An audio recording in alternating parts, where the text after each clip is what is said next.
और भैया लोग तो क्या हाल चाल। स्क्वायर मैथमेटिक्स में काफ़ी दिनों के बाद आप लोगों का स्वागत है। हम लोग श्रीधराचार्य पढ़ रहे थे तो उसका हमने एक क्वेश्चन आपको लास्ट टाइम करवाया था। एक क्वेश्चन और देख लीजिए। So that the equation this has real roots and find this roots. ठीक है, अब हमें बताना है कि इसके रियल रूट्स हैं और हमें इसका रूट्स बताने हैं कि इसके रूट्स की वैल्यू क्या है। तो क्वेश्चन हमने आपको एक करके भी दिखाया था, काफ़ी आसान क्वेश्चन होते हैं इसके। क्वाड्रेटिक फार्मूला से ही ये सॉल्व होगा, ऐसे सॉल्व होगा नहीं। इक्वेशन क्या दी गई है, 2x² - 6x + 3 = 0। ठीक है, अब जो जनरल इक्वेशन होती है वो क्या होती है, ax² bx + c = 0। हम इस वाले इक्वेशन को इससे कंपेयर कर लेंगे और a b c की वैल्यू हम निकालेंगे। ठीक है, तो a की वैल्यू यहाँ से कितनी आ जाएगी, 2। a की वैल्यू 2 आ जाएगी। b की वैल्यू कितनी आ जाएगी, -6। c की वैल्यू कितनी आ जाएगी, 3। ठीक है तो सबसे पहले हमें क्या बताना है, हैज़ रियल रूट्स। अब रूट्स की मैंने आपको 3 कंडीशन बताई थी, या तो d की वैल्यू 0 होगी, या तो d की वैल्यू 0 से बड़ी होगी, या तो d की वैल्यू 0 से छोटी होगी। ठीक है, इंट्रोडक्शन में मैंने आपको ये सारी चीज़ें बताई थी। तो अब करना क्या है, डिस्क्रिमिनेंट का फॉर्मूला होता क्या है, d = b² - 4ac। यही तो होता है, d = b² - 4ac। तो b की वैल्यू है कितनी, -6। तो -6 का स्क्वायर -4 इंटू a की वैल्यू कितनी है, 2 × 3।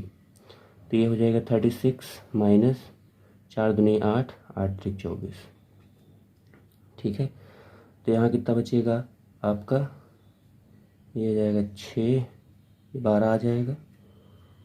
ठीक है, 12 इसकी वैल्यू आ जाएगी। डी की वैल्यू कितनी आ जाएगी, 12। तो भाई अब ये पॉजिटिव आ रहा है, डी की वैल्यू जो है वो प्लस में है और 0 से बड़ी है, तो क्या होगा, रियल ही होगा। ठीक है, रियल वैल्यू ही तो होगी। ठीक है, अब देखिए हमने आपको बताया था क्वाड्रेटिक फार्मूला होता क्या है। क्वाड्रेटिक फार्मूला क्या होता था, x = -b + -√b² - 4ac/2a। ठीक है, जहाँ से हम दो तरीके से इसको सॉल्व करते थे। एक निकालते थे अल्फ़ा, वो होता था -b + √b² - 4ac/2a, और एक होता था बीटा। यही रूट्स होते हैं, -b - √b² - 4ac/2a। ठीक है, अब कुछ नहीं करना है, डी की वैल्यू हमने निकाल ही ली है, बस इसमें वैल्यूज़ को पुट करना है और हमें कुछ नहीं करना है। तो सबसे पहले अल्फ़ा निकाल लेते हैं। अल्फ़ा का फार्मूला क्या होता है, -b + √b² - 4ac/2a। तो कितना आ जाएगा यहाँ से, तो ये b की वैल्यू कितनी है, -6, तो ये माइनस माइनस प्लस हो जाएगा, प्लस इस पूरे की वैल्यू 12 है तो कुछ करने की ज़रूरत ही नहीं है। फिर 2 इंटू ए की वैल्यू कितनी है, ए की वैल्यू 2 है, तो यहाँ से कितना आ जाएगा, ये 6 + √12/4। ठीक है, यही तो आ जाएगा। अब देख लीजिए, यहाँ से इसको और सॉल्व कर लेते हैं। अच्छा देखिए, हम 12 को लिख क्या सकते हैं, √12 है तो √12 तो पूरा आएगा नहीं बाहर। इसको हम लोग क्या लिख सकते हैं, 3 × 4 लिख सकते हैं, जिसमें से 4 क्या है, रूट के बाहर आ जाएगा, 3 अंदर ही रहेगा। तो कितना हो जाएगा, 6 + 2 √3/2, सॉरी 4। ठीक है, अब देखिए यहाँ से 2 कॉमन आ जाएगा, 2 कॉमन चला गया तो कितना बचा, यहाँ 3 बचेगा, यहाँ प्लस √3 बचेगा, और अपॉन में 4 तो है ही। अब इसको काट दीजिए, तो कितना आ जाएगा, 3 + √3/2। ये हमारी वैल्यू आई है अल्फ़ा की। ठीक है, अब हमें किसकी निकालना है, अब हमें निकालना है बीटा की। तो बीटा का फॉर्मूला क्या होता है, -b - √b² - 4ac/2a। तो फिर से वही, b की वैल्यू कितनी, -6, तो प्लस हो जाएगी, माइनस इसकी वैल्यू तो 12 निकाल ही चुके हैं, ये भी हो गया, यहाँ पे भी 4 ही आएगा। ठीक है, तो ये आ जाएगा 6 - 2 √3 आ जाएगा, अपॉन 4। फिर से 2 कॉमन लेंगे, वही सारा करना है, तो बनेगा 3 माइनस √3/2, मतलब ये बीटा की वैल्यू है। ठीक है, तो हमें पूछ रहा था so that the equation this has real roots, तो हाँ भैया रियल रूट्स तो हैं, एक बात तो ये हमारी क्लियर हो गई। फिर बता रहा था कि रूट्स हैं क्या एक्चुअल में, तो रूट्स हमारे ये हैं, ये अल्फ़ा की वैल्यू है और ये बीटा की वैल्यू है। ठीक है, इसी तरीके के क्वेश्चन ही आपके एग्ज़ाम में भी पूछे जाएंगे। अगर आपसे केवल नेचर पूछता है तब आपको ये निकालने की ज़रूरत नहीं होती, आप यहीं पे बता देंगे उसको कि डी की वैल्यू क्या है। अगर 0 के बराबर है तो इक्वल होगा, रियल होगा, और या फिर ये इमेजिनरी होगा।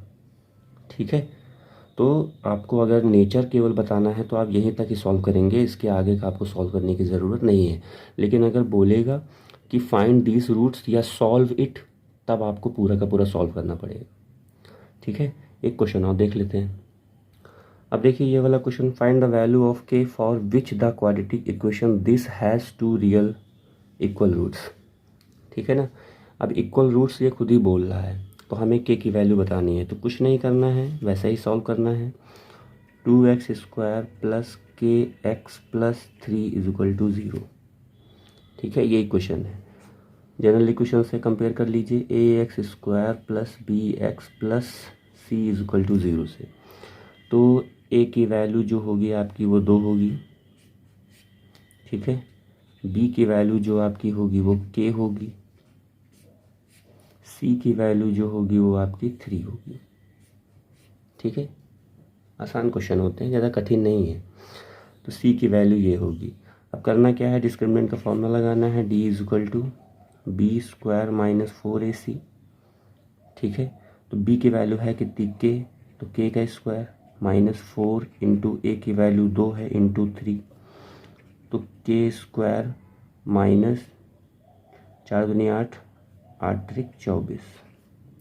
ठीक है, अब ये बोल रहा है हैज़ इक्वल रूट्स, तो इक्वल रूट्स की कंडीशन क्या होती है, जब d की वैल्यू 0 के बराबर हो।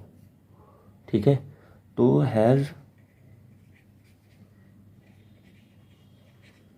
इक्वल रूट्स बोला है, तो ये कंडीशन क्या रिप्रेजेंट करती है, अगर d की वैल्यू 0 के बराबर होगी तब की कंडीशन है ये। ठीक है, तो जो भी d की वैल्यू आई है, d की वैल्यू क्या आई है, k² - 24, तो इसको क्या करना है, हमें 0 के बराबर रख देना है। 0 के बराबर रख दीजिए, तो k² = कितना आ जाएगा 24, तो k = कितना आ जाएगा ±√24। ठीक है, ±√24 ही तो आएगा। अब देखिए 24 को हम क्या लिख सकते हैं, 24 को हम लोग क्या लिख सकते हैं भाई, इसको मैं लिख सकता हूँ 12 × 2। ठीक है, फिर इसको मैं लिख सकता हूँ 4 × 3 × 2 हो जाएगा, जिसमें से बाहर कौन आएगा, केवल ये वाला 2, बाकी का तो अंदर ही रहेगा। तो k की वैल्यू कितनी हो जाएगी, प्लस माइनस ये आपका 2 बाहर आ जाएगा और अंदर 6 बचेगा। ठीक है, तो k की वैल्यू आपकी ये आ गई। मतलब क्या है, प्लस माइनस का मतलब क्या है कि k की यहाँ पे 2 वैल्यूज़ है, क्योंकि 2 रूट्स निकलेंगे। k की वैल्यू एक होगी आपका +2√6 और दूसरी आपकी होगी k = -2√6। ठीक है, तो 2 ही क्वेश्चन करवा रहे हैं, इन्हीं को आपको लगाना है। इसके बाद हम लोग स्टोरी प्रॉब्लम्स में जाएंगे, जो सम ऑफ 2 कॉन्जिक्यूटिव नेचुरल नंबर्स, इन तरीके के जो क्वेश्चंस हैं, एज प्रॉब्लम्स वाले हैं। ठीक है ना, टाइम एंड वर्क वाले जो क्वेश्चन है क्वाड्रेटिक में, उनको हम लोग करेंगे। इन क्वेश्चंस को लगाइएगा, बाकी के जो क्वेश्चंस हैं उनको लगाइएगा बुक से देख के। ठीक है, और वीडियो थोड़ा लेट आई है मानते हैं, लेकिन था कुछ तो नहीं बना पा रहे थे। तो वीडियो अच्छी लगी हो तो यार लाइक करना, सब्सक्राइब करना। ठीक है, थोड़ा सपोर्ट करो। Thank you.